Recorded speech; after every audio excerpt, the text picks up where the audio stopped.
Sarah Mitchell had always been invisible in crowds. At 24, she possessed the kind of quiet presence that allowed her to move through spaces unnoticed, observing everything while drawing attention to nothing. Her auburn hair was perpetually pulled back in a practical ponytail, and her hazel eyes held a sharpness that most people never bothered to notice. She preferred it that way. Before we jump back in, tell us where you're tuning in from, and if this story touches you, make sure you're subscribed, because tomorrow, I've saved something extra special for you. The morning fog rolled in thick over the Pendleton shooting complex in Southern California, wrapping around the concrete barriers and chain-link fencing like a gray blanket. Sarah pulled her beat-up Honda Civic into the gravel parking lot, the engine making that familiar rattling sound that reminded her she needed to save money for repairs. Again, she wasn't supposed to be here. Not really. The complex was primarily reserved for military personnel and law enforcement, but her supervisor at the county forensics lab had arranged for civilian access through some bureaucratic loophole she didn't fully understand. Something about cross-training initiatives and budget allocations. Sarah didn't question it. She just appreciated the opportunity to practice somewhere with proper facilities. Her work at the forensics lab was methodical, precise, and largely unnoticed. She spent her days analyzing ballistics evidence, measuring trajectory patterns, and reconstructing crime scenes through mathematical calculations and physics principles. Her colleagues respected her technical skills, but she remained largely separate from the social dynamics of the office. She arrived early, stayed late, and spoke only when spoken to. The rifle case in her trunk was well worn, but meticulously maintained. Inside lay her father's Winchester Model 70, a hunting rifle he'd left her when he passed 3 years ago. James Mitchell had been a quiet man himself, a machinist who'd served briefly in the Army before settling into civilian life. He'd taught Sarah to shoot on weekend trips to the desert, instilling in her a respect for precision and safety that had shaped her approach to everything else in life. Sarah had discovered she possessed an unusual natural ability with long-range shooting. During those desert sessions with her father, she could consistently hit targets at distances that impressed even experienced shooters. But when he died, she'd largely stopped practicing. The grief had been too sharp, the memories too immediate. Only recently had she begun returning to the range, finding solace in the familiar routine of breath control and trigger discipline. The Pendleton complex was different from the civilian ranges she'd grown accustomed to. Everything here was larger, more serious, more professional. The shooting lanes stretched out farther than she'd ever attempted, with targets positioned at distances that challenged even experienced marksmen. The equipment was military grade, and the atmosphere carried an intensity she could feel the moment she stepped through the entrance gate. She checked in at the range office, presenting her credentials and signing the necessary waivers. The range safety officer, a weathered man in his 50s with Marine Corps tattoos covering his forearms, barely looked up from his paperwork as he handed her a lane assignment. Lane 12, the farthest position from the main activity. Perfect. Sarah made her way across the complex, passing groups of Marines conducting training exercises. Their movements were coordinated, professional, efficient. They operated with a level of precision that reminded her of her laboratory work, but with an added element of physical intensity that was entirely foreign to her academic background. She kept her head down, focusing on her own business. Lane 12 was positioned at the edge of the active training area, separated from the main lanes by a concrete barrier. The isolation suited her perfectly. She unpacked her equipment with practiced efficiency: rifle case, ammunition box, shooting mat, spotting scope, and the small notebook where she recorded her performance data. Everything had its place. Everything followed a system. The Winchester felt familiar in her hands as she assembled her shooting position. The weight distribution, the smooth action of the bolt, the precise adjustment of the scope, All of it triggered muscle memory from those afternoons with her father. She could almost hear his voice guiding her through the fundamentals: natural point of aim, consistent cheek weld, proper trigger finger placement. Her first shots were tentative, designed to verify her zero and reacquaint herself with the rifle's characteristics. The targets at 200 yards seemed almost insultingly close compared to what she'd attempted with her father, but she approached each shot with scientific methodology. She recorded wind conditions, temperature, humidity, and her own physical state in her notebook, treating each shot as a data point in a larger experiment. The morning progressed quietly. Occasional bursts of automatic weapons fire echoed from other parts of the complex, but Lane 12 remained peaceful. Sarah fell into the familiar rhythm of loading, aiming, firing, and recording. Her shots were consistently accurate, clustering in tight groups that would have impressed most recreational shooters. But Sarah wasn't satisfied with merely good performance. She pushed herself to achieve the kind of precision that had once made her father smile with quiet pride. By mid-morning, she had moved her targets out to 300 yards. The increased distance required more sophisticated calculations, accounting for bullet drop, wind drift, and the subtle effects of atmospheric pressure. Sarah approached these challenges with the same analytical mindset she brought to her forensics work. Each variable could be measured, calculated, and compensated for. She was unaware that her shooting had begun to attract attention. From various positions around the complex, military personnel had started to notice the consistent crack of a precision rifle from Lane 12, followed by the distinctive sound of bullets striking targets with metallic certainty. In a place where marksmanship was taken seriously, consistent accuracy tended to draw curious glances. Sarah's background had uniquely prepared her for this moment, though she didn't realize it at the time. Her degree in applied physics from UC San Diego had given her an intuitive understanding of external ballistics. Her work in forensics had trained her to think systematically about cause and effect relationships. Her father's patient instruction had provided the foundational skills, but it was her own relentless pursuit of precision that elevated her shooting to an exceptional level. Winchester was a capable rifle, but it wasn't optimized for extreme long-range work. Sarah found herself pushing against its limitations as she moved her targets further downrange. The scope, while adequate for hunting applications, lacked the precision adjustments needed for truly demanding shots. The trigger, though smooth, didn't offer the crispness that would allow for absolute consistency. These limitations frustrated her scientific approach to the problem. She paused her shooting to make notes about these equipment constraints. In her forensics work, she was accustomed to having access to state-of-the-art measuring devices and analytical tools. The gap between her knowledge and her equipment was becoming increasingly apparent as she attempted more challenging shots. The fog had burned off completely by now, replaced by the kind of bright, clear conditions that made long-range shooting both easier and more demanding. Easier because visibility was perfect. More demanding because there were no atmospheric conditions to blame for missed shots. Every error in technique or judgment would be clearly visible on the target. Sarah was preparing for another string of shots when she became aware of someone approaching her position.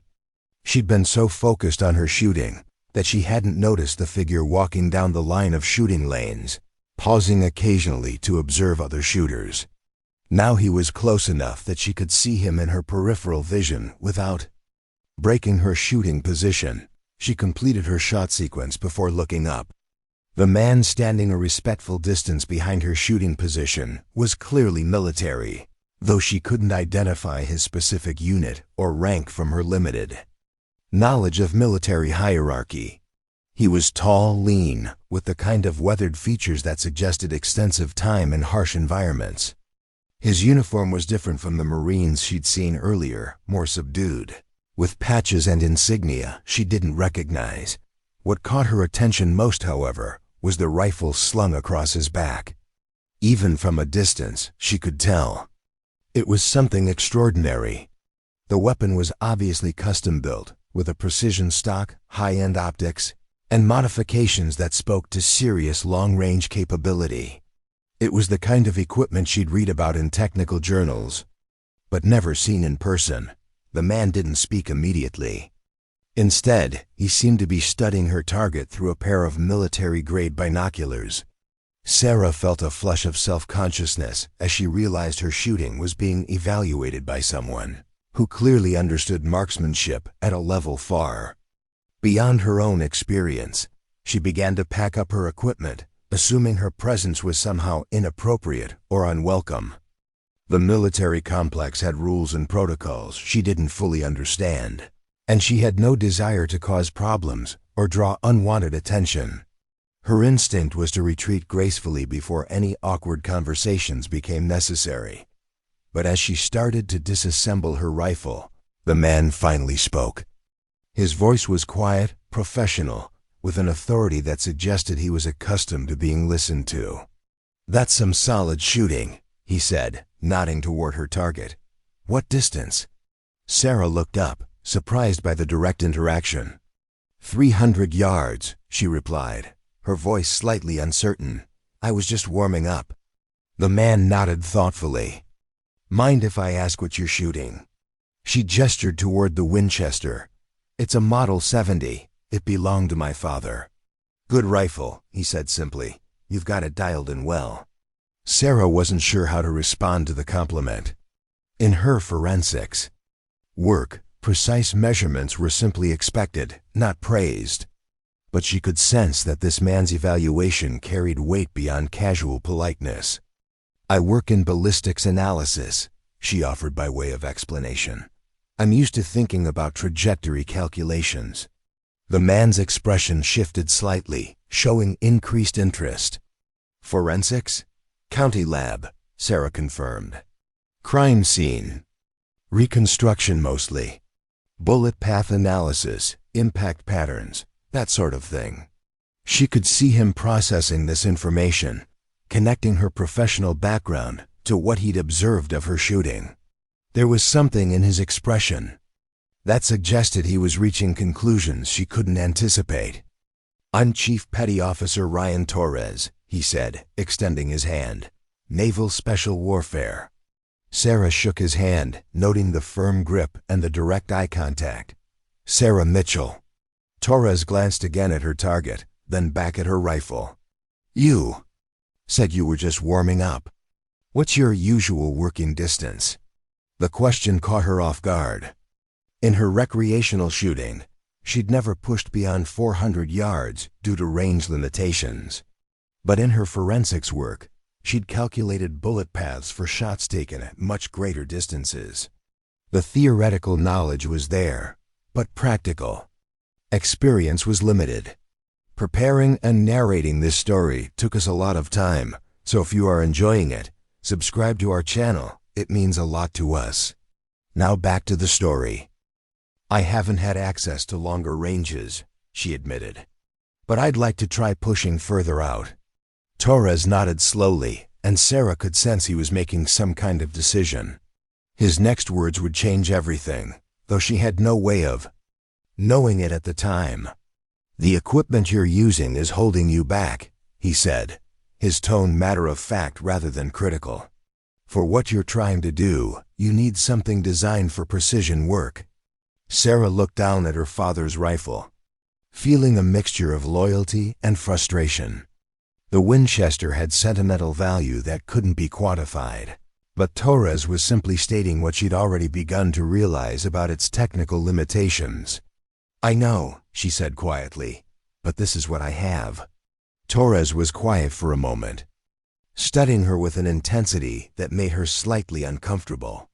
She had the sense that he was evaluating something beyond her shooting ability, though she couldn't guess what criteria he might be applying. Finally, he unslung the rifle from his back. Up close, Sarah could see it was even more impressive than she'd initially thought. The stock was a precision-machined masterpiece, the barrel was clearly custom-manufactured, and the scope was a piece of optical equipment that probably cost more than her car. This is a custom .300 Winchester Magnum, Torres said, holding the rifle with obvious familiarity and respect, built specifically for long-range precision work. Everything on it has been selected and tuned for accuracy. Sarah found herself staring at the weapon with the same fascination she might feel examining a particularly elegant piece of laboratory equipment. Every component spoke to uncompromising attention to detail and performance. "It's beautiful," she sighed, and meant it. Torres smiled slightly. "Want to see what you can do with proper equipment?" The question hung in the air between them like a challenge wrapped in opportunity. Sarah stared at the custom rifle in Torres's hands, her analytical mind immediately cataloging the technical specifications she could observe. The barrel was clearly free-floated.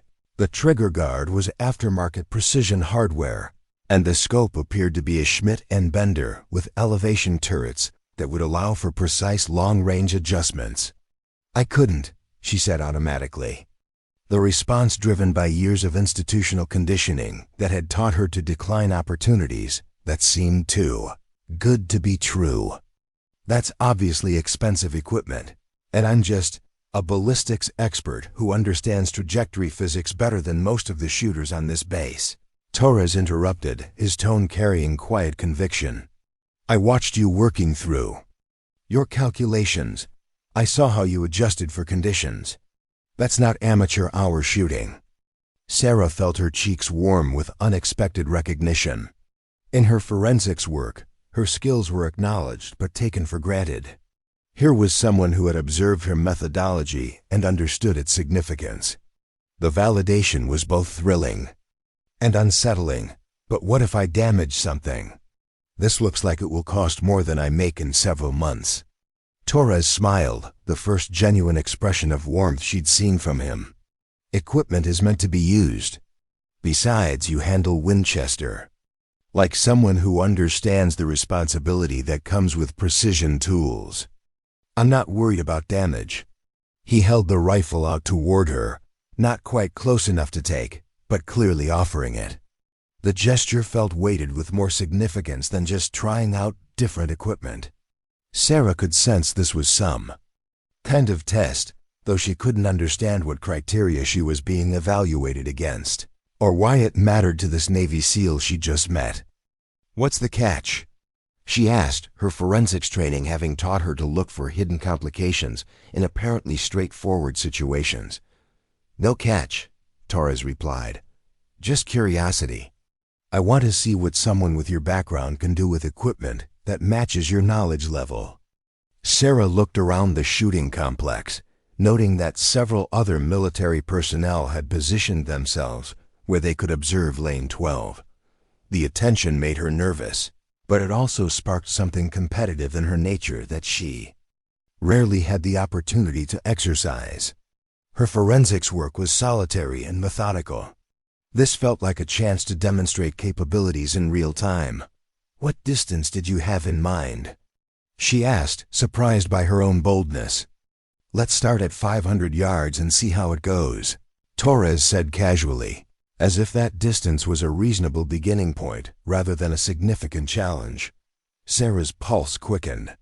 500 yards was farther than she'd ever attempted, and certainly beyond what she'd considered possible with her father's hunting rifle.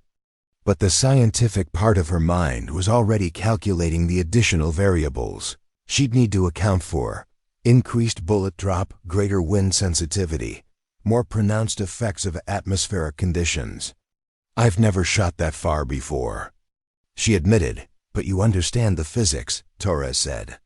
"And this rifle is designed for exactly that kind of work. The scope is calibrated, the ballistics are known quantities, and the conditions today are ideal."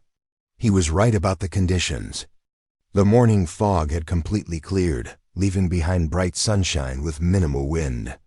The temperature was steady, humidity was low, and visibility was perfect. If she was going to attempt something ambitious, these were optimal circumstances. "Okay," she said, the word escaping before her cautious nature could override her curiosity. "But I'll need a few minutes to familiarize myself with the equipment. Torres nodded approvingly. Take all the time you need. Understanding your tools is the foundation of consistent performance. He handed her the rifle with obvious care, and Sarah immediately felt the difference in quality. The weapon was substantially heavier than her Winchester, but the weight was distributed in a way that felt balanced and purposeful. The stock fit against her shoulder with ergonomic precision, and the trigger broke cleanly with minimal travel. Scope was a revelation. Where her hunting scope required Kentucky windage and elevation holds for anything beyond its zero distance, this optical system had precisely calibrated turrets that allowed for mechanical adjustments. The reticle included range-finding capabilities and wind measurement, REFERENCES, that transformed long-range shooting from guesswork into engineering. The rifle is zeroed at 100 yards, Torres explained, settling into a coaching role. Scope adjustments are quarter-minute clicks. The ballistic profile is programmed into the turrets, so your elevation correction should be straightforward. Sarah nodded, absorbing the technical information while familiarizing herself with the controls. She adjusted the scope's magnification, tested the bolt action smoothness, and examined the bipod legs that would provide a stable shooting platform. Every component represented a level of sophistication she'd only read about in technical publications. What's the ammunition? She asked, understanding that precision shooting was as much about consistent cartridges as accurate rifles. Federal gold medal match, 190-grain Sierra bullets, Torres replied. Lot tested for consistency. Each round should perform identically to the others. This level of attention to detail impressed Sarah even more than the expensive hardware. In her forensics work, she'd learned that accurate analysis required controlling as many variables as possible. Torres clearly applied the same systematic approach to his shooting equipment. She spent several minutes adjusting the rifle to fit her physical dimensions, modifying the length of pull and cheek piece height until everything felt natural. Torres watched patiently, occasionally offering technical guidance, but allowing her to work through this setup process independently. The target at 500 yards is the large steel plate with the white center, he said once she'd completed her adjustments. It's a 12-inch square, so you've got some room for error. Sarah looked downrange through the scope, locating the target he'd indicated. At 500 yards, the steel plate appeared surprisingly small through the magnified optic. She could see heat.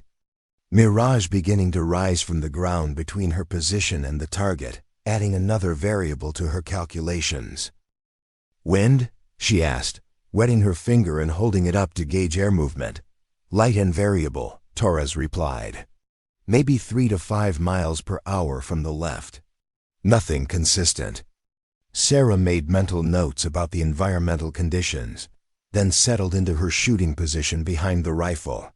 The bipod provided a rock-solid foundation, and the precision stock allowed her to achieve a more consistent cheek weld than she'd ever experienced. Everything about the setup felt engineered for accuracy. She worked through her father's familiar routine, natural point of aim, controlled breathing, sight picture verification. But this rifle demanded additional considerations. The scope's parallax adjustment needed to be set correctly for the target distance. The elevation turret required precise clicks to compensate for bullet drop. The trigger was so crisp that she needed to adjust her finger placement to avoid premature discharge. Take your time, Torres said quietly. The first shot tells you everything about whether you understand the system. Sarah appreciated his patience. In her forensics work, rushed analysis led to mistakes that could compromise criminal investigations. Precision shooting, apparently, demanded the same methodical approach. She made small adjustments to her position, verified her scope settings, and calculated her hold based on the environmental conditions. That the rifle's report was different from her Winchester, sharper, more authoritative. The recoil was substantial but manageable, absorbed effectively by the precision stock's design. Through the scope, She could see the impact point clearly, slightly left of center, about 2 inches low. "Nice shot," Torres said, studying the target. Through his binoculars, "You're on the plate." First round hit at 500 yards with unfamiliar equipment is impressive. Sarah felt a surge of satisfaction that surprised her with its intensity. In her professional life, successful analysis was expected rather than celebrated. But this achievement felt different, more immediate, more personal, more directly connected to her individual capabilities. "The impact was left in low," she said, analyzing the shot result. "Should I adjust the scope or hold differently? What does your training tell you?"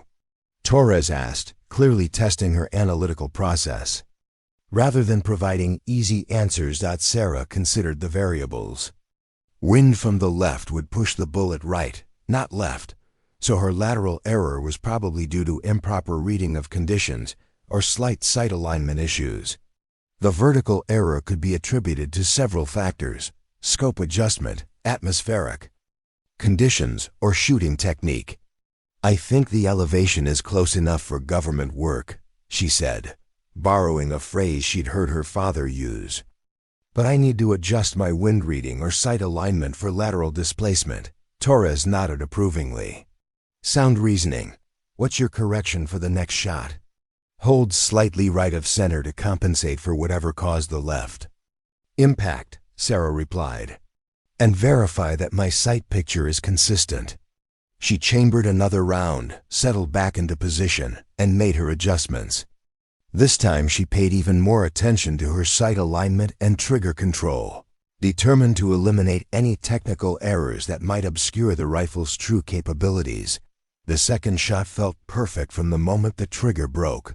The rifle recoiled straight back, her sight picture was undisturbed, and her follow-through was smooth. Through the scope, she could see the impact point, dead center of the white square.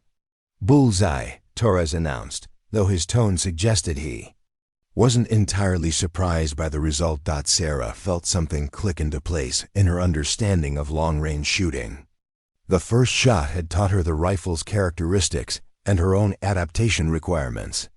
The second shot had demonstrated what was possible when technique matched equipment capability. The progression felt natural, logical, inevitable. "Want to try 600?" Torres asked, his question carrying the same casual tone he'd used when suggesting 500 yards. Sarah looked up from the rifle, studying his expression for signs that he was testing her confidence or pushing her beyond reasonable limits. But his face showed only genuine interest in seeing how far her capabilities extended. "Is there a target at 600? She asked.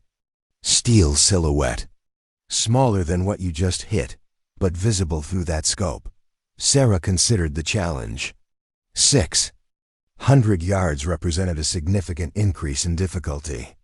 Bullet drop would be more pronounced, wind effects would be magnified, and the margin for error would be reduced. But the rifle had proven capable at 500, and her understanding of the system was growing with each shot. "Let's do it," she said, surprising herself with the decisiveness of her response. Torres smiled, and for the first time, Sarah noticed other military personnel had moved closer to observe. Their attention might have intimidated her an hour ago, but now it felt like appropriate recognition of what she was attempting. These were people who understood marksmanship, and their interest validated the significance of the challenge. "Target acquisition first," Torres advised. "Make sure you can see what you're aiming at before you worry about hitting it." Sarah adjusted the scope's magnification and began scanning downrange for the 600-yard target. The silhouette was indeed smaller and more challenging to identify, but the high-quality optics made it clearly visible once she located it. The increased distance also meant that environmental factors would be more critical. She spent additional time studying the conditions between her position and the target, looking for signs of wind patterns, temperature variations, and atmospheric disturbances. At 600 yards, factors that were negligible at shorter distances became significant variables in the accuracy equation. Take your time reading the conditions, Torres said. At this distance, environmental awareness becomes as important as shooting technique.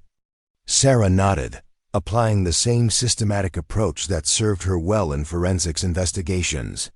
She observed grass movement at various points downrange, noted the behavior of dust particles in the air, and watched for heat mirage patterns.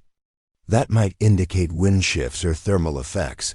The setup process took longer this time, but Torres never showed impatience.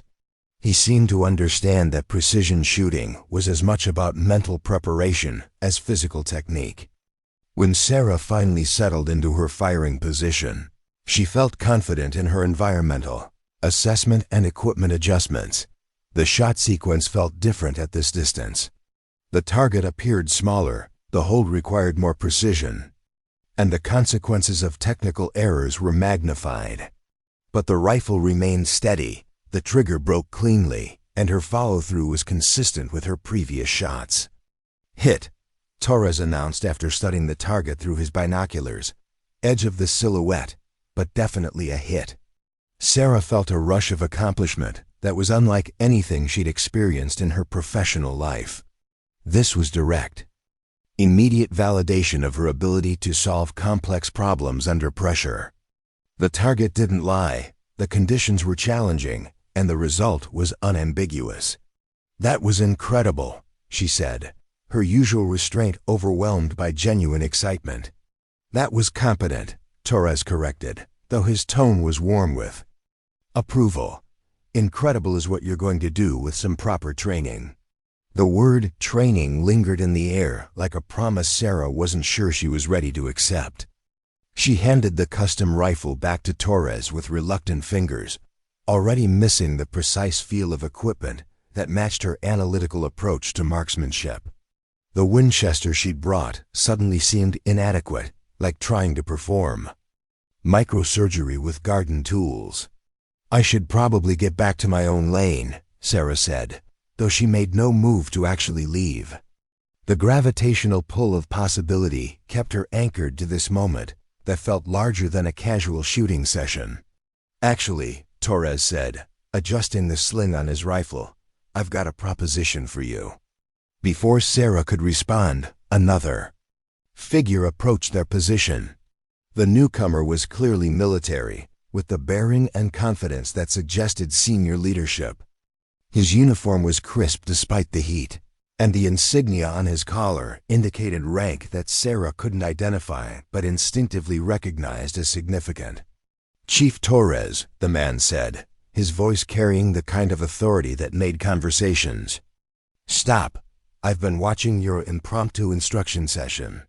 Mind introducing me to your student?" Torres straightened slightly, a subtle shift that indicated respect for rank. "Commander Walsh, this is Sarah Mitchell. She's a ballistics analyst with the County Forensics Lab. Sarah, Commander Walsh, oversees our precision marksmanship program." Sarah felt suddenly self-conscious about her civilian clothes and informal presence on what was clearly a professional military facility. Commander Walsh was studying her with the kind of attention that suggested he was forming judgments based on criteria she couldn't guess. "Ms. Mitchell," Walsh said, extending his hand. "Chief Torres tells me you just made some impressive shots with equipment you'd never used before." "I got lucky with the conditions," Sarah replied, defaulting to the modest deflection that had served her well in professional settings, where claiming competence could be interpreted as arrogance. "Luck doesn't account for first-round hits at 500 yards, Walsh said dryly, "or edge shots at 600 with unfamiliar equipment. That suggests systematic understanding of ballistic principles." The directness of his assessment caught Sarah off guard. In her forensics work, supervisors rarely acknowledged exceptional performance, treating competence as a baseline expectation rather than an achievement worth noting. Walsh's recognition felt both validating and slightly intimidating. "I work with trajectory analysis professionally," she said. "The physics translate pretty directly to practical shooting." "Interesting perspective," Walsh mused. Most of our shooters learn through experience and instinct. Having someone approach it from a scientific background could offer valuable insights. Sarah could sense an undercurrent to this conversation that she wasn't fully grasping. Torres and Walsh seemed to be communicating through subtext, reaching conclusions about something beyond her successful shots. The attention felt disproportionate to what she'd accomplished. "Commander," Torres said, "I was about to suggest that Ms. Mayo might benefit from observing some of our advanced training methods. Given her background, she might find the systematic approach interesting." Walsh nodded slowly. "I think that's an excellent idea. In fact, we're running a long-range precision course this afternoon. Real-world scenarios, multiple distances, environmental challenges. Perfect opportunity for someone with her analytical background to see how theory translates to practical application." Sarah felt her pulse quicken. The invitation represented access to training that was typically reserved for military personnel, a glimpse into methodologies that were light years beyond anything available to civilian shooters. But it also felt like stepping across a line she wasn't sure she was qualified to cross. "I wouldn't want to interfere with your training schedule," she said carefully. "You wouldn't be interfering," Walsh replied. "You'd be participating. Chief Torres seems to think you have potential that extends beyond recreational shooting. I'm curious to see if his assessment is accurate." The word participating carried implications that both thrilled and terrified Sarah. This was no longer about trying different equipment or demonstrating basic competence. These men were suggesting she could contribute meaningfully to military-level training exercises. What exactly would that involve? She asked. Torres answered. "The course covers everything from 300 to 1,200 yards, using various positions and conditions. Multiple targets, time constraints, environmental factors that change throughout the day. It's designed to stress test both equipment and operator capabilities." 1,200 yards. Sarah had never imagined attempting shots at that distance. The mathematical complexity alone was daunting, involving calculations for bullet drop, wind drift, atmospheric pressure, temperature effects, and Coriolis acceleration. But the scientist in her was fascinated by the challenge of applying theoretical knowledge to such demanding practical applications. "I don't have equipment suitable for those distances," she said, gesturing toward her humble Winchester. "Equipment can be provided," Walsh said simply. "The question is whether you're interested in pushing your capabilities beyond what you've demonstrated so far." Sarah looked between the two men, trying to read their motivations. In her forensics career, she'd learned to be suspicious of opportunities that seemed too good to be true. But she could detect no hidden agenda in their manner, only professional interest in seeing how far her abilities extended. "Yes," she said, the decision emerging from some deeper part of herself that had been awakened by the morning's shooting. "I'm very interested." Walsh smiled, the first time she'd seen his formal demeanor soften. "Excellent. The course begins at 1,400 hours. Chief Torres will handle your equipment needs and brief you on safety protocols. I'll see you both at the 1,000-yard line." As Walsh walked away, Sarah felt the magnitude of what she'd agreed to settling over her, like a weighted blanket. She was about to attempt shooting at distances that challenged even experienced military marksmen, using equipment she'd never handled in front of people whose professional expertise far exceeded her own. "Having second thoughts?" Torres asked, apparently reading her expression. "Third and fourth thoughts," Sarah admitted. "What if I embarrass myself? What if I can't keep up with whatever standards you're expecting?" Torres shouldered his rifle and gestured for her to walk with him toward the equipment storage area. "The fact that you're asking those questions tells me you understand the seriousness of what we're doing. That's more important than whether you hit every target." They walked in comfortable silence for a few moments, Sarah's mind racing through ballistic calculations for extreme long-range shooting. The mathematical complexity was fascinating, But she wondered whether her theoretical knowledge would translate to practical performance under pressure. "Can I ask why you're doing this?" she said finally. "I mean, why are you investing time in someone who's not even military?"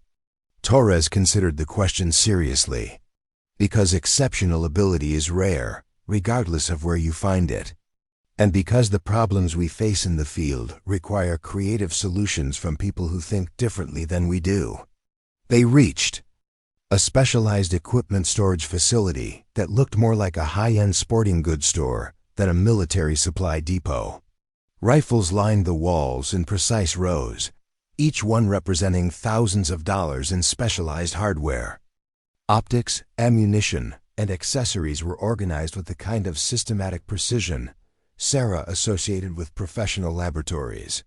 "Let's find you something appropriate for today's work," Torres said, surveying the available weapons. "Given your success with the .300 Winchester Magnum, we'll stick with that cartridge, but upgrade to a platform designed specifically for extreme long-range work." He selected a rifle that made his custom weapon look modest by comparison. The stock was an engineering masterpiece. The barrel was clearly custom manufactured, and the scope looked like something borrowed from an astronomy observatory. Every component spoke to the uncompromising pursuit of accuracy. "This is a CheyTac M200, Torres explained, handling the weapon with obvious respect. "Chambered in .408 CheyTac, designed specifically for shots beyond 1,000 yards. The ballistic coefficient of the ammunition is optimized for extreme long-range work." Sarah stared at the rifle with the same fascination she might feel examining an electron microscope or mass spectrometer. The level of engineering sophistication was clearly beyond anything she'd ever encountered, but the underlying principles remained familiar from her ballistics work. "What's the effective range?" she asked. "In capable hands, beyond 2,000 yards, Torres replied. "Today we'll keep things reasonable. The 1,200-yard target should be well within the system's capabilities, assuming the operator can handle the requirements." Implicit challenge in his words sparked something competitive in Sarah's nature. She'd spent her career being underestimated because of her quiet demeanor and civilian status. Here was an opportunity to demonstrate capabilities that went beyond bureaucratic expectations. Torres spent the next hour familiarizing Sarah with the CheyTac system. The rifle was substantially larger and heavier than anything she'd used, but the increased mass actually helped stabilize her shooting position. The scope was a revelation, with magnification capabilities that made distant targets appear almost close enough to touch. The ammunition was unlike anything in her experience. Each cartridge was precision manufactured to tolerances that exceeded most scientific instruments. The ballistic profile was mathematically optimized for long-range stability, and the consistency between rounds was measured in fractions of grain. "Weights, the key to extreme long-range shooting," Torres explained as they walked toward the 1,000-yard line, "is systematic elimination of variables. Equipment consistency, environmental awareness, and repeatable technique. Get those three elements working together, and the physics takes care of the rest." Other personnel had begun gathering at the long-range complex, and Sarah recognized several faces from the morning's observation of her shooting. Their presence added pressure to the situation, but also validation that what she was attempting was significant enough to draw professional attention. The 1,000-yard target was a steel plate that appeared impossibly small through the rifle's scope. Even at maximum magnification, Sarah could see heat mirage rising from the ground between her position and the target, creating visual distortions that would complicate accurate shooting. Wind flags at various distances showed different air movement patterns, adding complexity to her environmental calculations. "Take your time with the setup," Torres advised. "At this distance, every detail matters. Bipod placement, stock weld, scope adjustment, breathing pattern, everything has to be optimized." Sarah appreciated his patience as she worked through the systematic process of preparing for the shot. The Chaitak required different techniques than the weapons she'd used earlier, and she wanted to understand the system thoroughly before attempting such a challenging target. Other shooters had taken positions along the firing line, and Sarah could hear the occasional crack of high-powered rifles as they engaged targets at various distances. The sounds provided a backdrop of professional competence that both inspired and intimidated her. "Whenever you're ready," Torres said quietly. Settling into a spotting position beside her. Sarah took a deep breath, settled into her shooting position, and began the mental checklist that would either result in success or very public failure. The target seemed impossibly distant, but the mathematics were sound. The equipment was exceptional, and her preparation had been thorough. The shot broke cleanly. The rifle recoiled straight back, and her follow-through was smooth. Through the scope, she could see the target clearly, but couldn't immediately determine if she'd achieved a hit. "Impact," Torres announced after studying the target through his spotting scope. "High and right, but on the steel." Sarah felt a surge of accomplishment. That was entirely disproportionate to hitting a large piece of metal at long range. But she understood instinctively that what she'd just accomplished represented something significant in the context of precision marksmanship. Around the firing line, other shooters had paused to observe her results. Their attention felt different. Now, not curious observation of a civilian attempting military tasks, but professional recognition of competent performance under challenging conditions. "Not bad for a first attempt at 1,000, one of them called out, his tone carrying genuine respect. Sarah looked up from the rifle, studying the faces around her. These were people whose expertise she respected, and their acknowledgement felt like acceptance into a community she'd never imagined joining. "Ready for 1,200? Torres asked, his question carrying the same casual tone that had started this entire sequence of events. Sarah looked downrange at a target she could barely see, even with the powerful scope. The distance represented the edge of what was considered possible with small arms, requiring techniques and calculations that pushed both equipment and operator to their limits. "Let's see what happens," she said, surprising herself with her confidence. The transformation from unknown civilian to recognized marksman was happening faster than she could fully process. But Sarah was beginning to understand that some changes were inevitable once certain thresholds were crossed. The 1,200-yard line felt like standing at the edge of possibility. Sarah could barely make out the target through the Chaitak's powerful scope, a distant steel silhouette that shimmered in the heat waves rising from the California desert floor. The mathematical complexity required for such a shot was staggering, accounting for bullet drop measured in feet rather than inches, wind drift that could push projectiles yards off course, and atmospheric effects that became exponentially more significant at extreme ranges. "Before we attempt 1,200, Torres said, settling beside her with his spotting scope, "let's talk about what makes this different from anything you've done so far." Sarah nodded, grateful for his systematic approach. Her forensics training had taught her that understanding failure modes was as important as understanding success factors, and she sensed that the margin for error at this distance was razor thin. "At 1,200 yards, we're dealing with a flight time of approximately 1.8 seconds, Torres continued.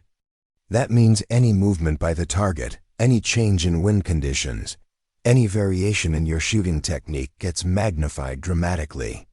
The bullet is also losing significant velocity, making it more susceptible to environmental influences." Other shooters along the line had gathered to observe, creating an informal gallery of military marksmen who understood the significance of what Sarah was attempting. Their presence added weight to the moment, transforming what had started as casual range practice into something resembling a formal evaluation. Staff Sergeant Martinez, a wiry man with competition shooting patches on his uniform, approached their position with his own spotting scope. "Mind if I call wind for you?" he asked Sarah. This distance requires multiple observation points to read conditions accurately. Sarah felt both honored and intimidated by the offer. Martinez was clearly an expert marksman, and his willingness to assist suggested that her earlier performance had earned genuine respect from the shooting community. But it also highlighted how far beyond her normal experience she'd ventured. "I'd appreciate that," she replied, recognizing that pride would be counterproductive in this situation. Martinez positioned himself with a view of the entire bullet path, scanning for wind indicators at various distances. "I'm seeing variable conditions," he reported. "Light from the left at our position, shifting to right to left about halfway downrange, then back to left to right near the target. Classic desert thermal patterns." The complexity of the wind reading reinforced Sarah's understanding that extreme long-range shooting was as much art as science. Her ballistic software could calculate theoretical trajectories, but accounting for real-world atmospheric conditions required experience and intuition she was only beginning to develop. "Take your time with the setup," Torres advised. "At this distance, rushing any part of the process guarantees failure." Sarah spent nearly 10 minutes preparing for the shot, adjusting every element of her position and equipment. The bipod legs were positioned to accommodate the extreme elevation angle required. The scope's parallax was set precisely for the target. Distance, her breathing pattern was controlled and consistent. The trigger finger placement was verified to ensure straight back pressure. Commander Walsh appeared at the firing line, observing quietly from a position where he could see both Sarah's technique and the distant target. His presence added another layer of pressure, suggesting that this shot carried implications beyond simple marksmanship demonstration. "Conditions are as stable as they're going to get," Martinez called out. "Wind is light and consistent. This is your window." Sarah settled into her final aiming position, her world narrowing to the precise sight picture visible through the scope. The target appeared impossibly small, a vague dark shape against the desert background. Her breathing slowed, her heartbeat became audible in her ears, and her finger found the trigger's precise breakpoint. The Chatax report was thunderous, echoing across the desert like artillery fire. The recoil was substantial but controllable, absorbed by the rifle's advanced stock design. Through the scope, Sarah maintained sight picture long enough to see the bullet's vapor trail arcing toward the distant target. "Time of flight," Torres announced, beginning a countdown that seemed to stretch forever. Sarah watched through the scope, her breathing suspended, as the tiny projectile completed its ballistic arc across nearly 3/4 of a mile of desert air. The mathematics that governed its flight were precise and predictable, but she'd learned that theory and practice could diverge in countless subtle ways. "Impact!" Martinez shouted, his voice carrying excitement and surprise. "Center hit on the silhouette." The firing line erupted in scattered applause and low whistles of appreciation. Sarah lifted her head from the scope, blinking in the bright sunlight, hardly believing what she'd accomplished. A successful hit at 1,200 yards represented marksmanship that only a tiny percentage of shooters ever achieved, even with extensive training and experience. "Outstanding shot," Commander Walsh said, approaching her position. "That kind of performance at extreme range requires exceptional understanding of ballistic principles, combined with superior technique execution." Sarah felt overwhelmed by the recognition, but also profoundly satisfied in a way that her forensics work had never provided. This was direct, immediate validation of her ability to solve complex problems under pressure, with results that were unambiguous and visible to everyone present. "I got lucky with the conditions," she said, defaulting to her habitual modesty. "Luck doesn't account for center hits at 1,200 yards, Staff Sergeant Martinez interjected. "That was skill, pure and simple." Torres was studying her with an expression that suggested he was reaching conclusions about capabilities she might not even recognize in herself. How did that feel? He asked. The shot sequence, the mental process, the pressure? Sarah considered the question seriously. It felt methodical, like solving a complex equation where all the variables had to be identified and accounted for. The distance was intimidating, but the process was logical. That's exactly the right mindset for precision work, Walsh observed. Most shooters get overwhelmed by the complexity. You're treating it as an analytical challenge. What happened? Next would fundamentally change Sarah's understanding of her own potential. Walsh exchanged glances with Torres, and she could sense some kind of silent communication passing between them. Ms. Mitchell, Walsh said, we have a proposition for you. Next week, we're conducting a joint exercise with other special operations units. Various scenarios, multiple challenges, real-world conditions. We could use someone with your analytical skills and demonstrated marksmanship ability. Sarah felt her pulse quicken. What kind of exercise? Simulated counter-sniper operations. Torres explained. Multiple shooters, unknown distances, time pressure, environmental complications. The kind of scenarios our people face in operational environments.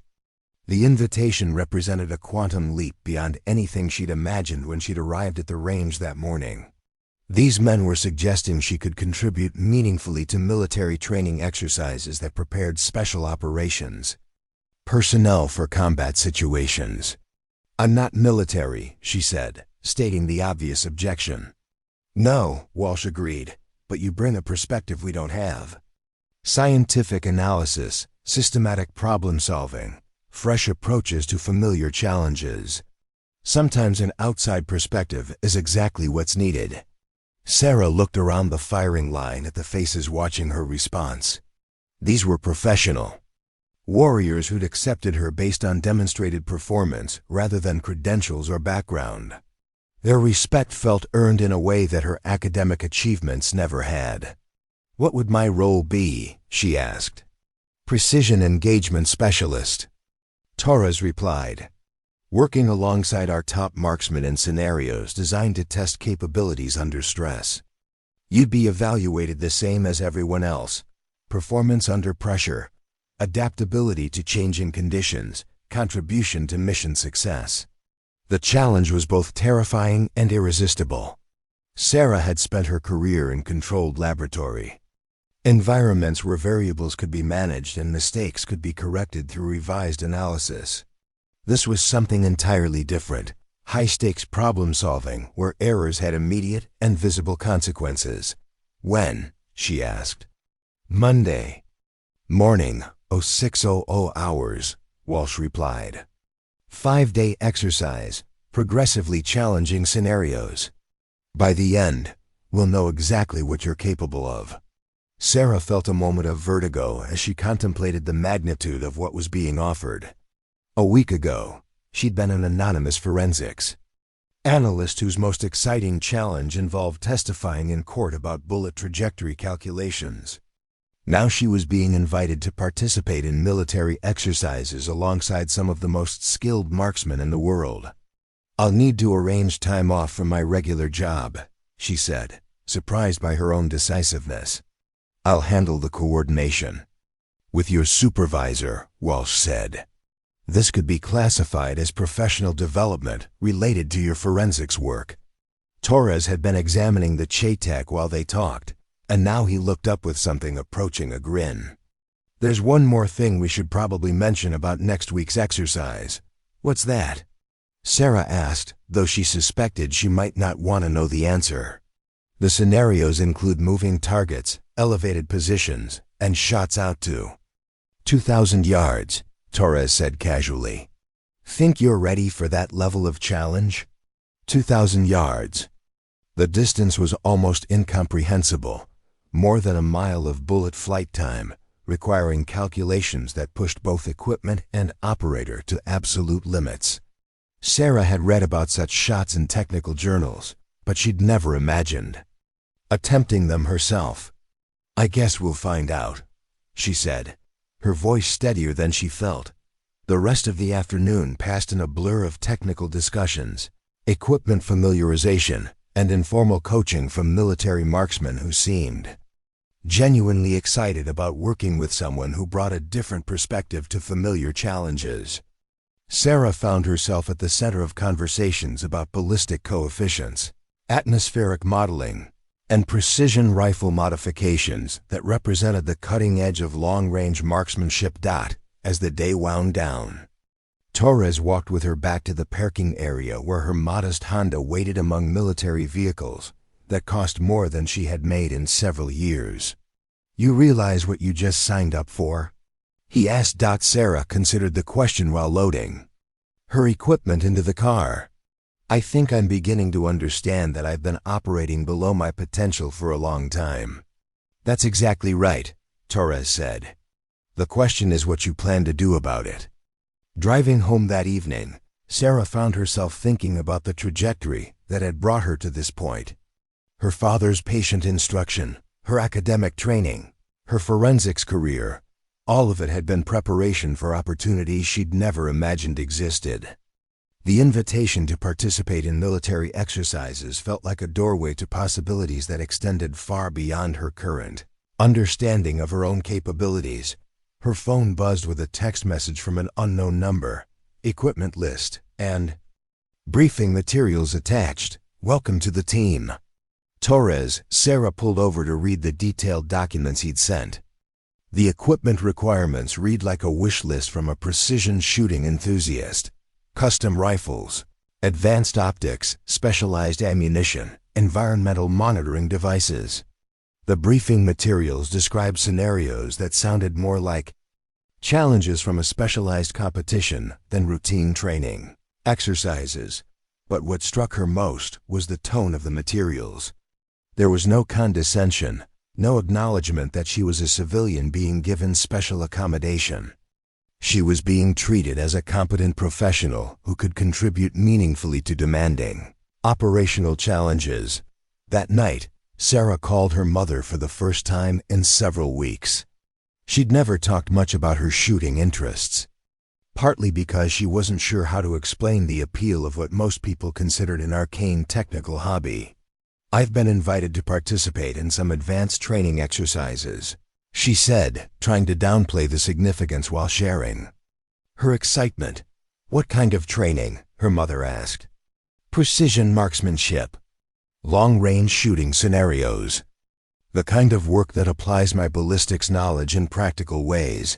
There was a pause before her mother responded. "Your father would be proud. He always said you had a natural ability that went beyond what most people could develop through practice alone." After hanging up, Sarah sat in her small apartment, looking at the equipment list and briefing materials spread across her kitchen table. Tomorrow she would return to her forensics lab and attempt to focus on routine case analysis. But Monday morning would bring challenges that would test everything she thought she knew about her own capabilities. The transformation from anonymous lab analyst to military precision specialist was happening faster than she could fully process. But Sarah was beginning to understand that some opportunities only appeared once. The question was whether she possessed the courage to pursue them as far as they might lead. Monday morning arrived with the kind of pre-dawn darkness that made 600 hours feel like the middle of the night. Sarah had barely slept, her mind cycling through ballistic calculations and equipment checklists in an endless loop of nervous preparation. The drive to the expanded training facility took her through desert landscape she'd never seen before, past checkpoints with armed guards who scrutinized her civilian credentials with professional skepticism. The Advanced Operations Center was unlike anything she'd experienced during her previous visits to the base. This facility buzzed with activity that spoke to serious preparation for complex scenarios. Multiple units were represented: Navy SEALs, Marine Force Reconnaissance, Army Rangers, and personnel from agencies she couldn't identify based on their unmarked uniforms and equipment. Torres met her at the security checkpoint, looking more serious than she'd ever seen him. Gone was the casual demeanor of their range sessions. In its place was the focused intensity of someone preparing for challenging operational work. "Ready for this?" he asked, leading her through a maze of equipment stations and briefing areas. "I'm not sure anyone could be ready for this," Sarah replied honestly, taking in the scale of preparation around them. The main briefing room contained nearly 40 personnel, representing what appeared to be the most elite marksmen from multiple military branches. Sarah felt acutely aware of being the only civilian in a room full of professionals whose expertise had been earned through years of training and operational experience. "Commander." Walsh stepped to the front of the room, his presence immediately commanding attention from the assembled group. "Ladies and gentlemen, welcome to Exercise Precision Strike. Over the next 5 days, you'll face scenarios designed to test the absolute limits of your capabilities. Today we start with known distance precision work. By Friday, you'll be engaging targets under conditions that simulate the most challenging operational environments we can create." Sarah listened as Walsh outlined scenarios that sounded more like extreme competitions than training exercises.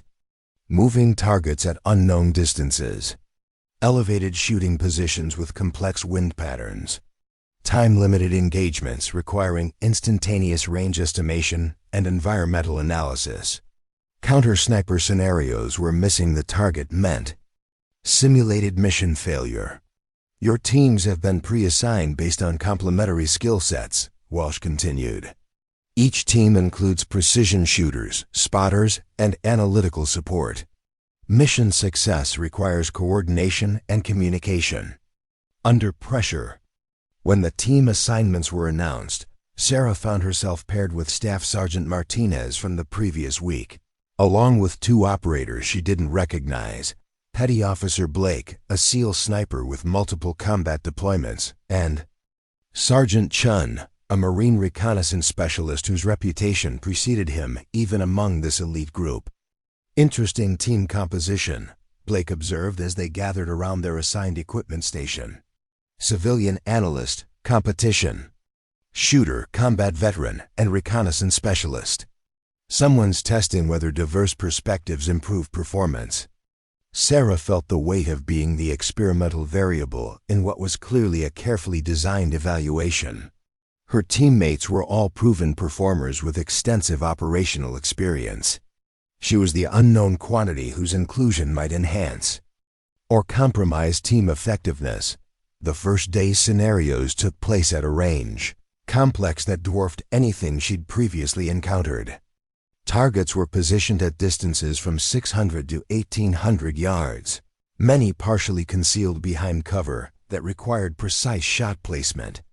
Environmental conditions were deliberately challenging: variable winds, changing light conditions, and atmospheric effects that demanded constant adaptation. "Your first scenario," the range officer announced, "involves engaging 5 targets at unknown distances between 800 and 1,500 yards.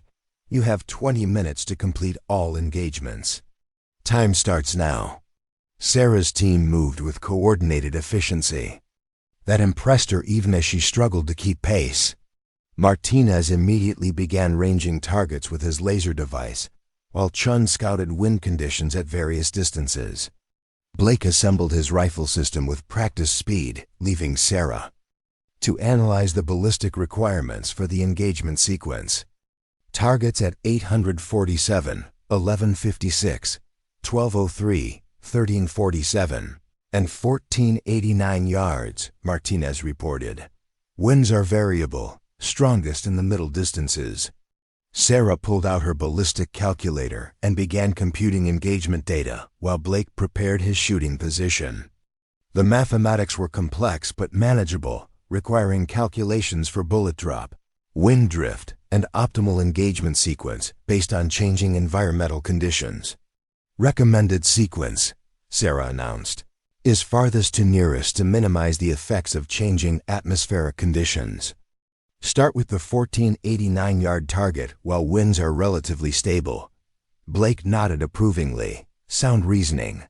"Chun, what's your wind call for the long shot?" "Holding steady at 7 miles per hour from the left," Chun replied from his observation. "Position: no significant thermal activity yet. The team's coordination was seamless, with each member contributing specialized expertise to the collective challenge. Sarah found herself fully integrated into their tactical process. Her analytical capabilities, treated as essential rather than supplementary to mission success. Blake's first shot struck the 1489-yard target with authority, the impact clearly visible through the team's spotting scopes. They moved efficiently through the remaining targets, with Sarah providing real-time ballistic updates as environmental conditions shifted throughout the engagement sequence. Time, the range officer called. All targets engaged successfully. Excellent coordination. The positive feedback felt good, but Sarah sensed that this was merely a warm-up for more challenging scenarios to come. The other teams had performed equally well, suggesting that the real tests would require capabilities beyond basic precision shooting. Day 2 introduced moving targets and elevated shooting positions. Sarah found herself lying prone on a platform, 40 feet above the desert floor, attempting to engage targets that moved at walking pace across varying terrain. The additional complexity of calculating lead time and trajectory changes through different atmospheric layers pushed her analytical skills to their limits. Moving target at 1,200 yards, crossing left to right, Chun reported from his spotting position. Speed approximately 3 miles per hour. Sarah's mind raced through the calculations required for such an engagement. The target's movement required precise lead time calculation, while the elevated shooting position affected both trajectory and atmospheric conditions along the bullet path. She'd never attempted anything this complex. Lead time approximately 14 inches at current target speed, she announced, though she felt less confident than her voice suggested. Blake adjusted his aim point and fired. The bullet struck just behind the moving target, close enough to demonstrate competent calculation, but not quite achieving the precision required for mission success. Correction? Blake asked calmly. Sarah reviewed her calculations, identifying potential sources of error. Increase lead by approximately 6 inches to account for target acceleration and atmospheric effects at this elevation. The second shot connected cleanly, stopping the target in its tracks. Sarah felt a surge of satisfaction that was immediately tempered by the realization that such scenarios would only become more challenging as the exercise progressed. By day 3, the scenarios had evolved into full-scale tactical problems that required not just marksmanship but strategic thinking under pressure. Sarah's team was assigned a counter-sniper mission that involved locating and neutralizing enemy shooters positioned at unknown locations across a complex urban training environment. Intelligence suggests multiple shooters at ranges between 800 and 2,000 yards, the mission briefer explained. Your team must locate, identify, and engage all threats within a 2-hour window. Failure to neutralize any shooter results in simulated friendly casualties. The urban environment was a maze of buildings, obstacles, and concealment that made target detection extremely difficult. Sarah found herself responsible for analyzing potential shooting positions based on ballistic requirements and terrain features, while her teammates handled the tactical movement and target engagement. Based on the suspected engagement ranges, Sarah reported during their planning phase, enemy positions are most likely in elevated positions with clear fields of fire. I'm identifying 12 potential locations that meet the ballistic and tactical requirements. The mission evolved into a complex problem-solving exercise that required her team to move methodically through the urban environment while remaining undetected by opposing forces. Sarah's analytical skills proved crucial for predicting enemy positions and planning engagement strategies. They successfully located and engaged 4 of 5 enemy shooters, missing only a well-concealed position that remained undetected until the final minutes of the exercise. The near miss was disappointing but not disastrous, and their overall performance ranked among the top teams in the exercise.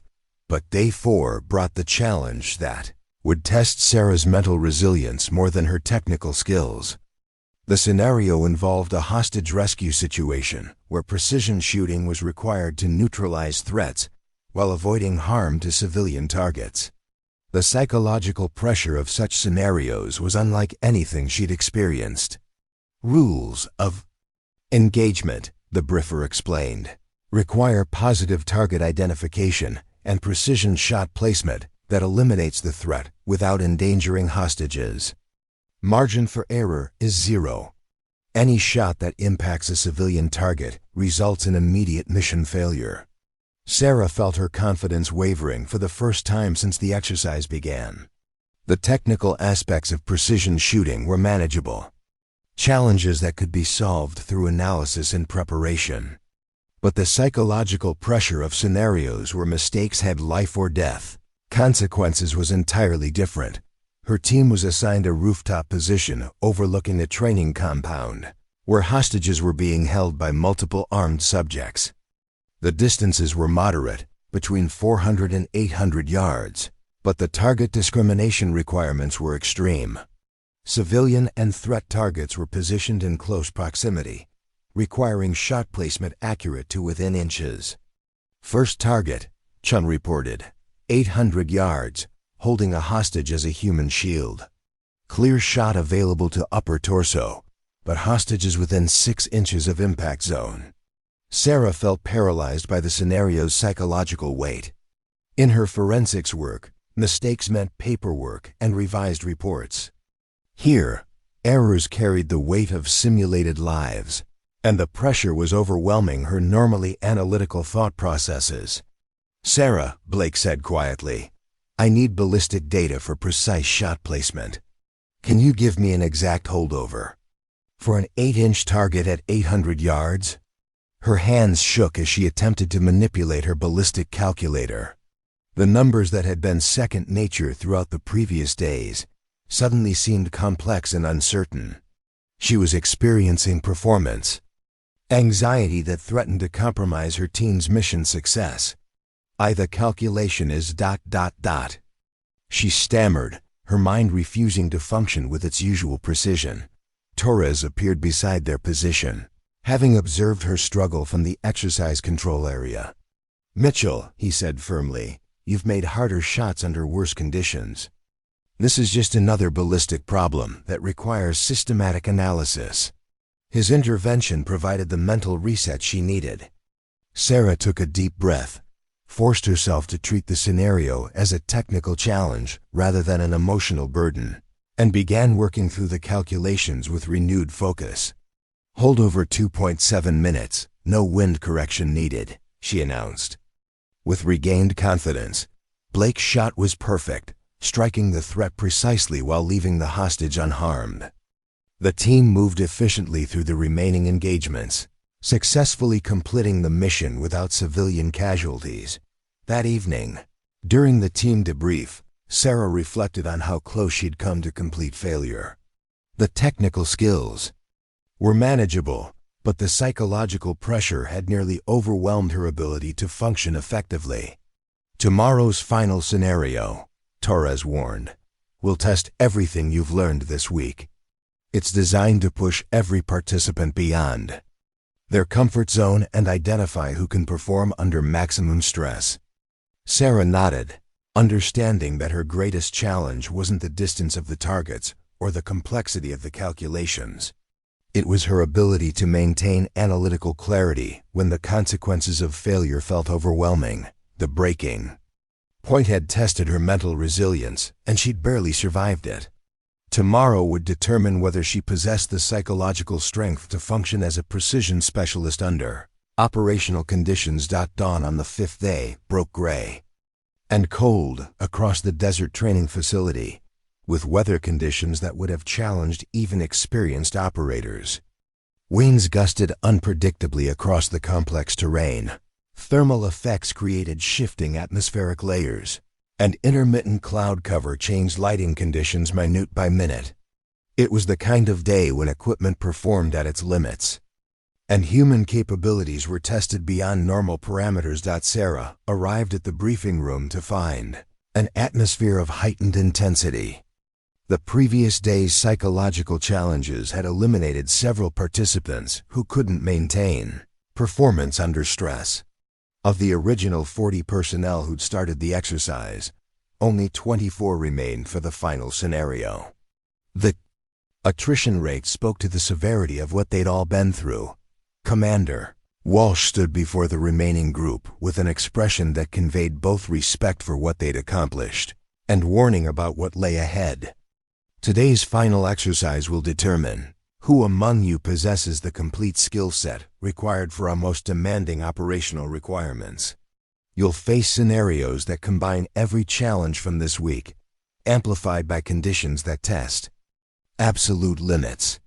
Sarah felt a knot of nervous energy in her stomach as Walsh outlined the day's requirements. The final exercise would involve simultaneous engagement of multiple targets at distances ranging from 800 to 2,400 yards, under time pressure that simulated real-world operational constraints. Teams would be split up, forcing individual performance. Without the support structures that had helped them succeed throughout the week, each participant will work alone, Walsh continued, with only radio communication to coordination elements. You'll have access to the same equipment and environmental data you've used all week, but decision-making and execution will be entirely individual responsibilities. The prospect of working without her team's collaborative support was daunting. Sarah had grown accustomed to Martinez's wind-reading expertise, Blake's tactical guidance, and Chung's environmental analysis. Now she would need to integrate all those capabilities herself while maintaining the precision shooting standards that had been established throughout the exercise. Torres approached her as the briefing concluded, carrying a rifle case that was different from any equipment she'd used during the week. "I've got something special for today's work," he said, opening the case to reveal a weapon that was clearly a step beyond even the advanced systems she'd been using. "This is a custom AIXSR chambered in .338 Lapua Magnum," he explained. "It's optimized for extreme long-range precision work, with every component selected for consistency and accuracy. If you're going to attempt 2,400-yard shots under pressure, you'll need equipment that eliminates as many variables as possible." Sarah examined the rifle with the same fascination she'd felt when first seeing Torres's custom weapon weeks earlier. But now she understood the significance of each component, from the precision machined receiver to the advanced recoil management system. Her education in long-range marksmanship had progressed to the point where she could appreciate the engineering excellence represented by such equipment. "Why this rifle for today?" she asked. "Because the final scenario includes the longest shots you'll ever attempt," Torres replied. 2,400 yards is beyond what most people consider possible with small arms. The rifle needs to be perfect because there's no margin for equipment limitations. The individual shooting positions were spaced across a hillside that overlooked a valley complex containing targets at various distances and elevations. Sarah's assigned position provided excellent visibility across the entire engagement area, but also exposed her to the full effects of the challenging weather conditions. She spent nearly an hour setting up her equipment and analyzing the environmental factors that would affect her shots. Wind patterns varied significantly across the valley, with thermal effects creating different atmospheric layers that would influence bullet trajectories. The longest targets were barely visible even through the powerful scope, appearing as tiny dark shapes against the desert background. The scenario controller's voice crackled through her radio headset. "Precision 1. You have 15 targets at ranges from 800 to 2,400 yards. You have 2 hours to engage all targets. Environmental conditions will change throughout the exercise. Begin when ready."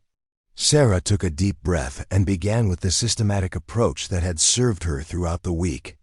She started by ranging all visible targets, identifying their precise distances and elevation differences.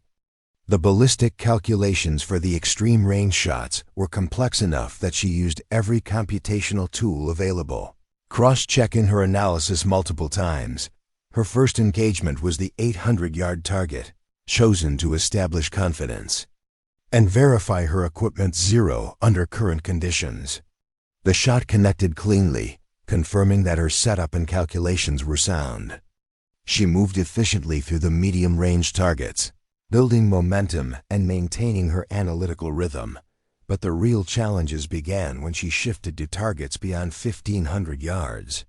At these distances, environmental factors became exponentially more significant, and the margin for error decreased dramatically. She found herself spending several minutes on each calculation, accounting for variables that were negligible at shorter ranges, but critical for extreme long-range work. The 1,800-yard target required nearly 10 minutes of preparation, including detailed analysis of wind patterns at multiple distances and adjustment for the thermal effects created by temperature differences across the valley. When she finally fired, the bullet's flight time was long enough that she could track its trajectory through the scope. The impact was slightly low, but within the target zone. As she prepared for the 2,000-yard engagement, Sarah became aware that other participants were struggling with the extreme range requirements. Radio chatter indicated that several shooters had been unable to connect with targets beyond 1,600 yards. Despite their extensive experience and training, the 2,000-yard shot represented the edge of what was considered achievable under ideal conditions. And current weather was far from ideal. Sarah spent nearly 15 minutes analyzing every variable she could identify, using multiple environmental measurement tools and cross-referencing ballistic data from different sources. When she fired, the shot felt perfect from a technical standpoint. Her position was stable, sight picture was precise, and trigger control was smooth. But at such extreme range, perfect technique was only the beginning. The bullet had to travel through nearly 2 miles of atmospheric conditions that could deflect it in countless subtle ways. Hit, the range officer reported after what seemed like an eternity. Solid impact on target. Sarah felt a surge of accomplishment that was unlike anything she'd experienced throughout her career. This was precision shooting at the absolute limits of what was possible, requiring integration of theoretical knowledge, practical skills, and mental discipline under pressure. But the most challenging target remained 2,400 yards, a distance that pushed beyond conventional understanding of small arms capabilities. She could barely see the target even at maximum scope magnification, and the environmental calculations required computational complexity that challenged even her analytical training. She spent 30 minutes preparing for the shot, using every measurement tool and calculation method at her disposal. The ballistic software indicated bullet drop measured in dozens of feet, wind drift that could vary by yards depending on atmospheric conditions, and flight time that extended beyond 3 seconds. Other participants had attempted the 2,400-yard target without success. Radio reports indicated multiple misses and at least 2 shooters who'd given up on the extreme range engagement entirely. The psychological pressure of attempting something that appeared nearly impossible was as challenging as the technical requirements. Sarah forced herself to treat the shot as just another ballistic problem that could be solved through systematic analysis. She verified her calculations multiple times, measured environmental conditions at various distances, and adjusted every element of her equipment to optimize accuracy potential. The shot sequence felt surreal. The scope reticle trembled slightly. In the wind, the target was barely visible as a dark speck against the background, and her heart rate had elevated despite her efforts at remaining calm. When the trigger broke, she maintained sight picture and watched the bullet's vapor trail arc impossibly high before beginning its descent toward the distant target. The silence stretched for what felt like minutes as the projectile completed its ballistic journey across nearly 1.5 miles of desert air. Sarah held her breath, knowing that this shot would either represent the culmination of everything she'd learned or demonstrate the limits of what could be achieved through determination and analysis. Impact, the range officer's voice finally reported. Target neutralized.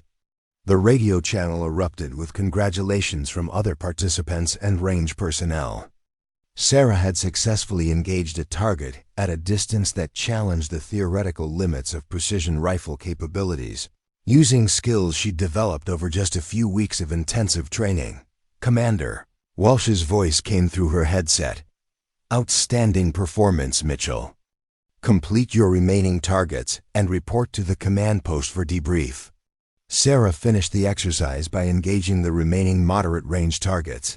Though they felt almost trivially easy after the extreme long-range work, her performance had been flawless across all distances, demonstrating consistency and capability that exceeded what anyone had expected from a civilian participant. At the command post, she found Torres and Walsh waiting with expressions that combined surprise and satisfaction. Other participants were being debriefed individually, but Sarah sensed that her session would be different from the routine performance evaluations. 15 targets, 15 hits, including successful engagement at 2,400 yards, Walsh announced. That level of performance under challenging conditions is exceptional by any standard. Torres nodded agreement. More importantly, you approached each challenge systematically and maintained composure under pressure. Those are the qualities that define elite operators. Sarah felt overwhelmed by the recognition, but also profoundly satisfied in a way that her previous accomplishments had never provided. This was validation of capabilities she'd never known she possessed, achieved through direct competition with some of the most skilled marksmen in the military. There's something we need to discuss, Walsh continued. Your performance this week has been remarkable, but it's also raised questions about how we can best utilize your unique skill set. Sarah sensed that this conversation would determine the trajectory of her immediate future. The transformation from forensics analyst to precision marksmanship specialist had happened faster than she could have imagined, and now she was being evaluated for opportunities she'd never considered possible. We have a proposition, Torres said. How would you feel about a more permanent arrangement? Consulting work with our precision programs, advanced training development, possibly even operational support for specialized scenarios. The offer represented a complete departure from the career path she'd been following. Her forensics work was stable, predictable, and safe. What these men were suggesting involved uncertainty, challenge, and responsibilities that would test her capabilities on a regular basis. What exactly would that involve? She asked. Formal integration into our advanced marksmanship programs, Walsh explained.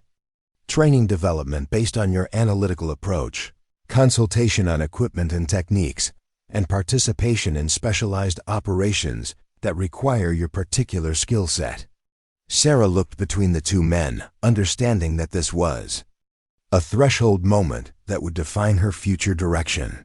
She could return to her forensics lab and continue the comfortable routine she'd established, or she could step into a world of possibilities that she was only beginning to understand.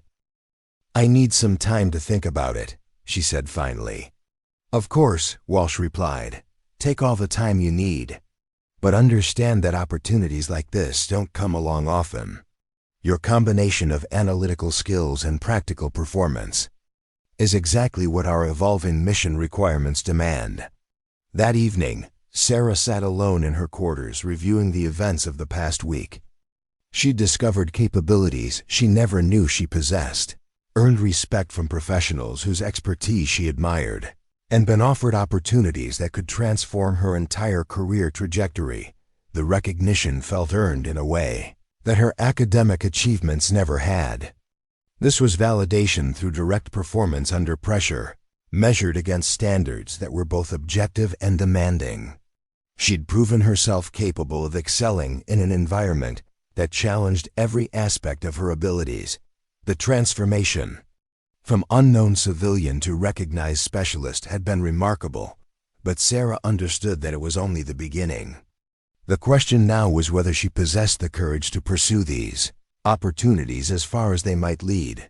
3 months later, Sarah Mitchell stood in a place she never could have imagined when she'd first driven her rattling Honda to the Pendleton Shooting Complex. The Naval Special Warfare Command briefing room was filled with personnel from multiple agencies, all focused on a presentation she was delivering about advanced ballistic analysis techniques for extreme long-range operations. The key breakthrough, Sarah explained to the assembled group, came from applying atmospheric modeling software originally developed for aerospace applications. By treating the bullet's trajectory as a miniature spacecraft navigation problem, we can account for environmental variables that traditional ballistic calculators miss entirely.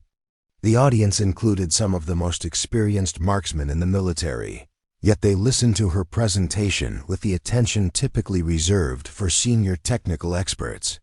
Her transformation from forensics lab analyst to recognized authority on precision shooting had been remarkable, but it felt natural in a way that surprised her. Colonel Davidson, the senior officer overseeing the precision marksmanship program, raised his hand during the question period. "Miss Mitchell, can you explain how this approach performed during last month's validation exercise?" Sarah clicked to the next slide, showing performance data from a recent test where her analytical methods had been applied to real-world shooting scenarios. Teams using the enhanced ballistic modeling achieved a 34% improvement in first-round hit probability at ranges beyond 1,500 yards, with particularly significant gains in challenging environmental conditions. The statistics represented more than academic success. They meant that operators in the field would be more effective at distances where precision could mean the difference between mission success and failure. Sarah's work was directly contributing to capabilities that could save lives in operational environments. After the presentation, Torres approached her with something that had become familiar over the past months, another challenge that would push her capabilities in new directions. "Impressive work," he said, "but I've got something that might interest you even more than software development." Sarah raised an eyebrow. Torres had a talent for finding opportunities that tested her abilities in ways she hadn't anticipated. His challenges had become the driving force behind her rapid professional development. "There's a joint international exercise next month," he continued. "Precision marksmanship competition involving special operations units from allied nations. They've asked specifically for our best analytical specialists to participate." The prospect of international competition was both thrilling and intimidating. Sarah had grown comfortable working with American military personnel, but competing against foreign specialists would represent an entirely different level of challenge. "What distances are we talking about?" she asked, though she suspected she already knew the answer would push beyond anything she'd previously attempted. "Standard precision events from 800 to 2,000 yards, Torres replied, "plus experimental scenarios involving moving targets at unknown distances up to 2,800 yards, 2,800 yards. The distance was beyond what most people considered achievable with conventional small arms, requiring equipment and techniques at the absolute cutting edge of what was technically possible. Sarah had read about such shots in research publications, but she'd never imagined attempting them herself. "Who else is on the team?" she asked. "You'd be the primary analytical specialist, working with Martinez as spotter and Blake as secondary shooter.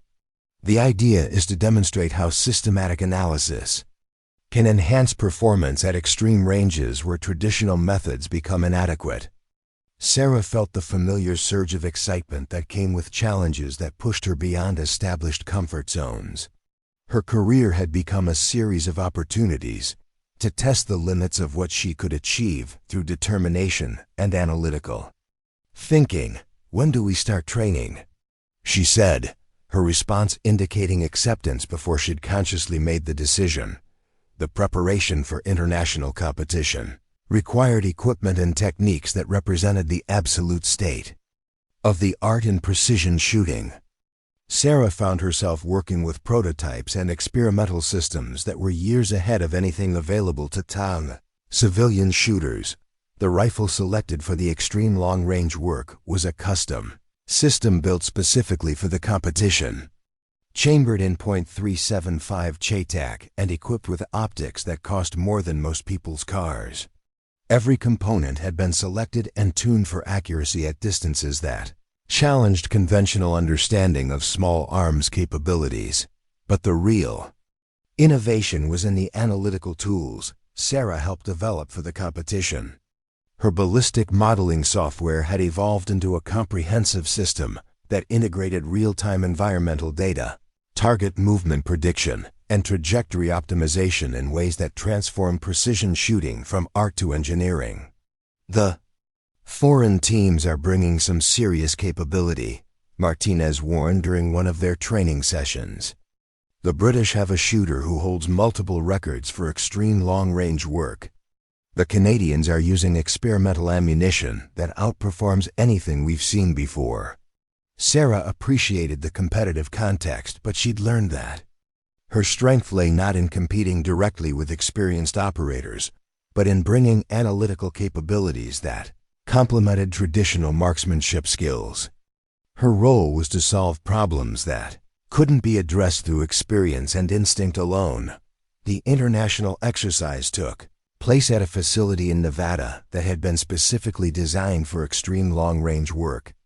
The terrain offered clear lines of sight extending beyond 3,000 yards, with environmental conditions that would challenge every aspect of precision shooting. Technology. Sarah's first impression of the international competitors was that she was clearly outmatched in terms of operational experience. These were personnel who'd spent decades developing marksmanship skills in combat environments and specialized training programs.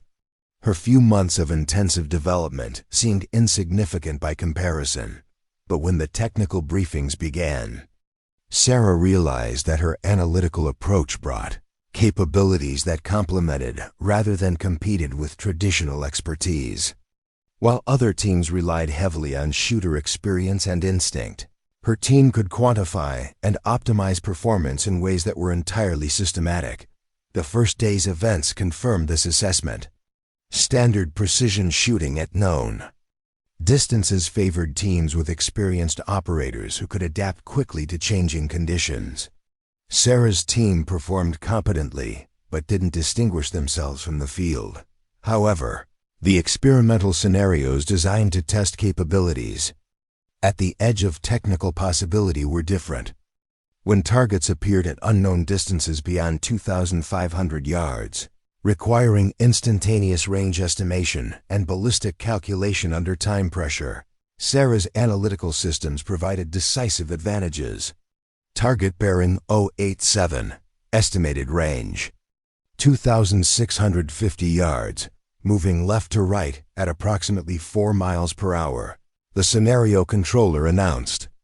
Engagement time limit, 90 seconds.